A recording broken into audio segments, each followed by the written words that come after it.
बिस्मिल्लाहिर्रहमानिर्रहीम अस्सलाम वालेकुम। Welcome to my YouTube channel. एक नई और बहुत ही मज़ेदार सी रेसिपी के साथ आज हम बनाने जा रहे हैं चटपटी सी दही चना चाट।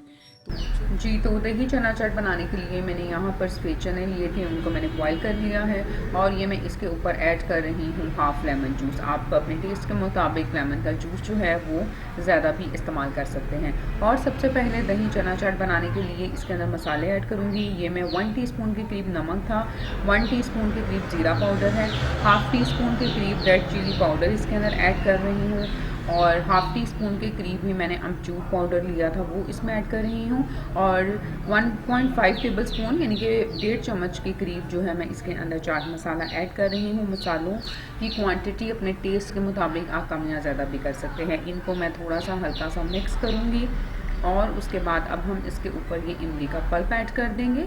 इमली को मैंने रात को भिगो दिया था और सुबह उनकी गुठलियों को सेपरेट कर कर हल्का सा बेंड कर लिया था। इसको अच्छी तरह से सबसे पहले हम मिक्स करते हैं। ये अब हम इसके अंदर कटा हुआ प्याज और कटे हुए टमाटर ऐड कर देंगे। तमाम चीज़ें आप अपने टेस्ट के मुताबिक कम या ज़्यादा भी कर सकते हैं और इसके अंदर मैं धनिया और सब्ज़ मिर्चें भी ऐड कर दूँगी। थोड़ी थोड़ी चीज़ें हम एंड में गार्निशिंग के लिए बचा कर रखेंगे। जी, तो अब हमें इसके अंदर आलू ऐड कर देने हैं। आलू के अंदर ज़रदा रंग डालकर मैंने इनको अच्छी तरह से बॉईल कर लिया था और इसके साथ ही ये थोड़ी सी पापड़ी चाट जो है इसके अंदर मैं ऐड कर दूंगी और इन तमाम चीज़ों को हम दोबारा अच्छी तरह से मिक्स कर लेते हैं।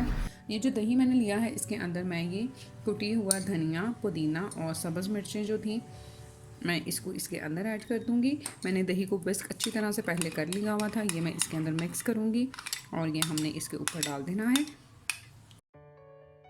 ये दही को हम इसके ऊपर ऐड कर देंगे। जब आपने दही चना चाट को सर्व करना है तो बाद में पहले ऐसे ही सर्व कीजिएगा, दही ऊपर डालकर और बाकी तमाम चीज़ें भी जो आपने गार्निशिंग के लिए रखी हैं वो हम थोड़ी इसके ऊपर ऐड कर देंगे और हमारा बाउल जो है वो दही चना चाट का रेडी हो जाएगा। हम इसको इसी तरह से सर्व करेंगे और सर्व करने के बाद आप फिर इसको बाद में मिक्स कर लीजिएगा क्योंकि दही जो है जब आप ऊपर ऐड करेंगे तो भी वो एंड तक बाउल के नीचे तक जो है वो पहुँच जाएगा।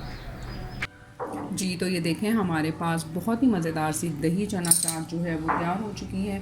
आप इसको ज़रूर ट्राई कीजिएगा। अपना बहुत सारा ख्याल रखिएगा, दुआ में याद रखिएगा। फिर मिलूँगी एक नई और मज़ेदार सी रेसिपी के साथ। Thank you very much and अल्लाह हाफ़िज़।